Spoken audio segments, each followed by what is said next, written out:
उपनिषद का अर्थ होता है गुरु के समीप बैठकर ज्ञान प्राप्त करना। गुरु के समीप बैठकर ज्ञान प्राप्त करना। किसी को दिक्कत? गुरु के समीप बैठ के ज्ञान प्राप्त करने की क्रिया को हम लोग उपनिषद कहते हैं। पहले तो लोग गुरु के समीप बैठ के ज्ञान प्राप्त करते थे। माइक थोड़े होता था कि दूर बैठ के ज्ञान प्राप्त कर लेगा। अभी वो दूर बैठ के इतना दूर ज्ञान प्राप्त किया किसी को पता नहीं है। आप समझ, अभी हॉल नंबर ऊपर देखेंगे 1 में, उसमें 1500 का वो अपना पड़ रहा है। उधर 15 नंबर हॉल अभी नया लिया गया है, उसमें पूरा भरा हुआ है। बाकी नई बिल्डिंग के ऊपर 4 फ्लोर, इस पे पूरा लड़का भरा हुआ है। सब क्या है? ज्ञान प्राप्त कर रहा है। लेकिन उस समय जनसंख्या कम थी, इसलिए गुरु के समीप बैठ के ज्ञान प्राप्त कर सकते थे लोग। और उस समय का जो ज्ञान था वो एग्जाम निकालने के लिए थोड़ी था, वो रहस्यमय ज्ञान था।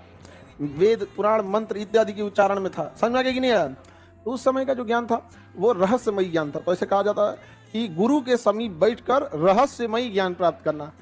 गुरु के समीप बैठ के रहस्यमय, उस हिसाब से देखिएगा तो ये अगवा वाले 2-4 हैं सब, ये सब क्या है? सब उपनिषद। हाँ, ये आप लोग क्या है? उपनिषद। आपका बड़ा बाल, कोई दिक्कत? तुम इतना डरा क्यों रहते हो? पूरा डरा रहता है बेचारा।